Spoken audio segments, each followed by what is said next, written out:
ರೈತನ ಬೆವರ ಹನಿಯ ಮುತ್ತು, ಅವನ ಕನಸು ನಮ್ಮ ಹೊಟ್ಟೆಯ ತುತ್ತು.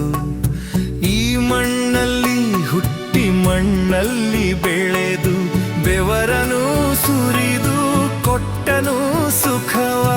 ರೈತನ ಶ್ರಮವೇ ದೇವರ ರೂಪ, ನಮ್ಮ ಬದುಕಿಗೆ ನಿತ್ಯ ದೀಪ.